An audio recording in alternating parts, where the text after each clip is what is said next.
Magandang araw mga kaibigan. Bigyan natin ngayon ng opinion, reaction itong post ni Teo Moreno. Title, Bongbong Marcos, the Philippines' biggest problem. Okay, ito, opinion lang ito I think it is within the Constitution, freedom of speech, magpahayag. So para kay Teo Moreno, ang pinakamalaking problema sa bansa ay ang Bongbong Marcos. So, bakit kaya? So, i-share ko sa inyo. Nasa inyo na kung paniwalaan nyo siya o hindi. The Marcos Jr. administration is now drowning in scandal. Nalulunod sa corruption issues.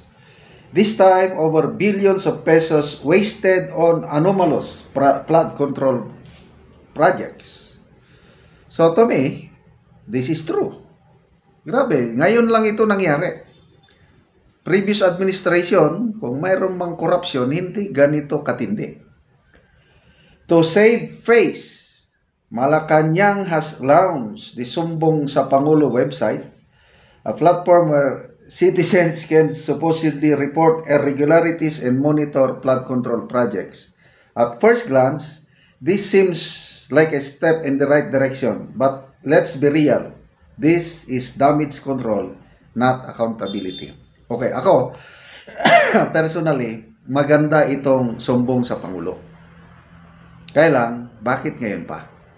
After 3 years, saka lang nila inalaw ang taong bayan na pwedeng magsumbong pala. I-compare mo nung panahon ng Duterte.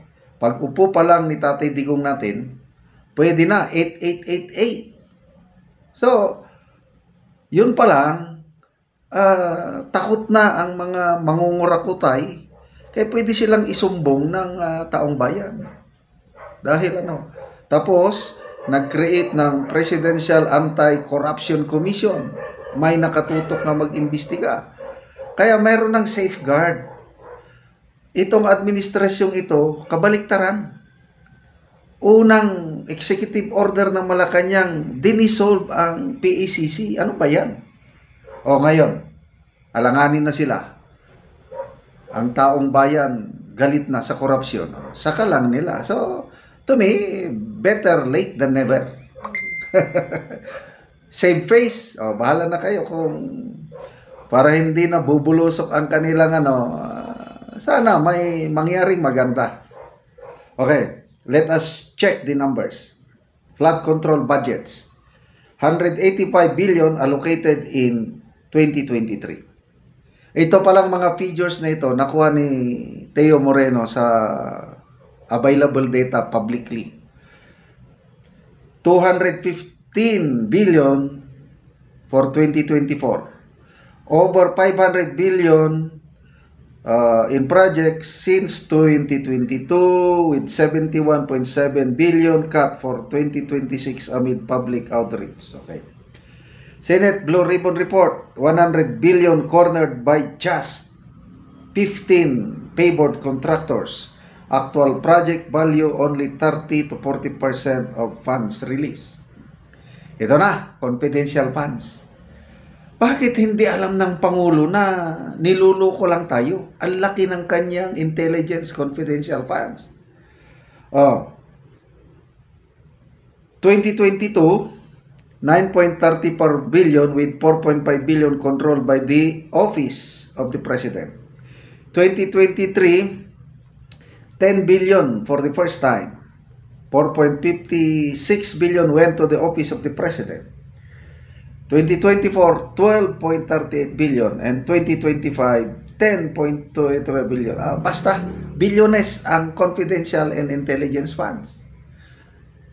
Wala silang alam-alam na niluloko tayo ng mga contractors, DPWH at contractors. Billions of CIFs were at Marcos' disposal.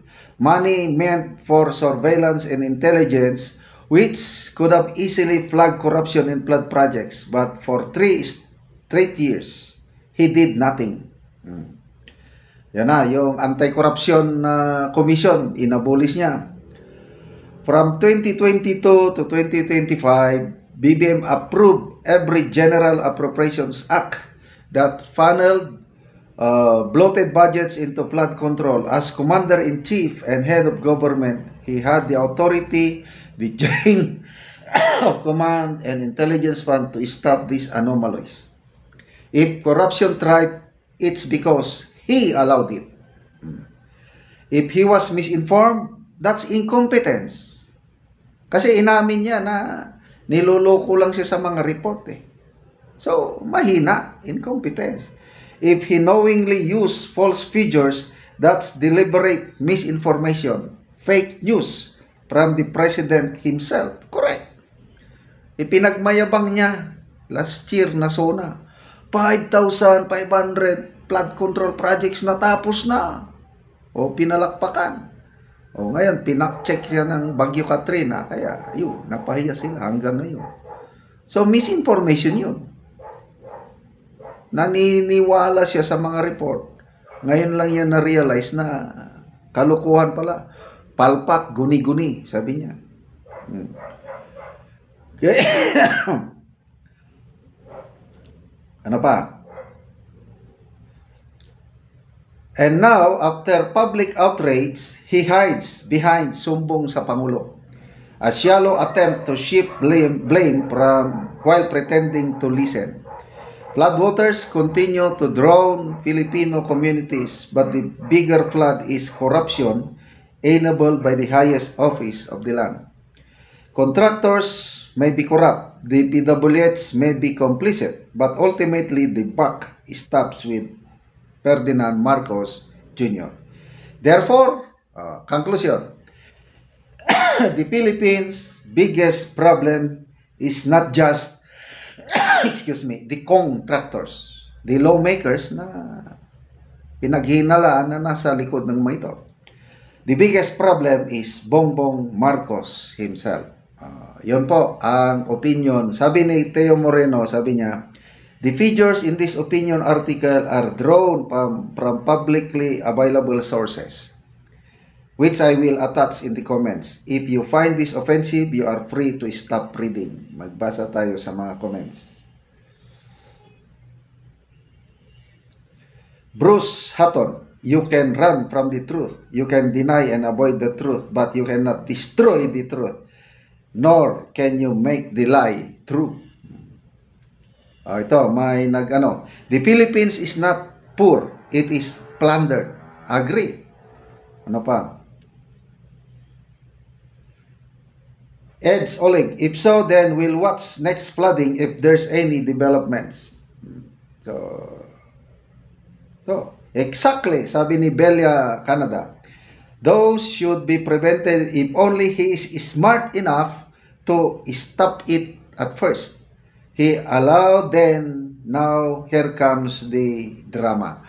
Kaya hindi mo masisi, si Mayor Baste nagsabi siya ng ginagawang investigasyon kuno karon ay pang public relation stunt lang, pampapugi para hindi sila magmukhang kawawa at batikusin ng taong bayan. But to me, better late than never. Sana may mangyari kasi number one na threat sa buhay natin, buhay ng Pilipino, itong korupsyon.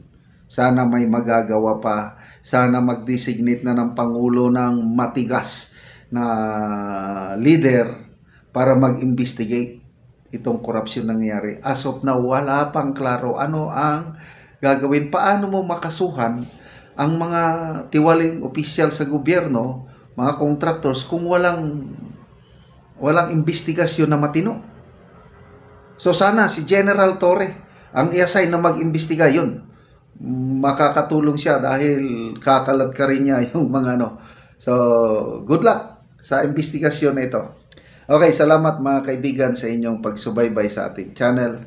Nakakatulong kayo ng malaki sa tribong Talandig ng Bukidnon dahil ang income natin na ito is pantulong sa tribo. Nagpapatanim tayo ng livelihood assistance. Nagpapatanim ng saging lakatan at Arabica coffee. Panoorin nyo ang video na ito. Ko sa area sa ni Manoy Ricky ang itamnan og kape.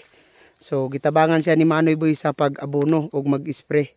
sa akong bisit. Abono sa kape ni Ricky, gitabangan nako siya pag abono.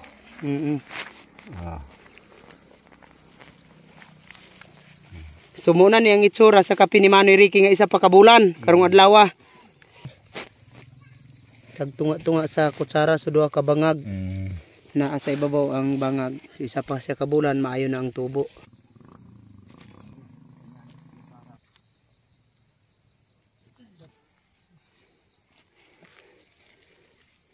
O kami nga nananom og kape 26 na may kapamilya.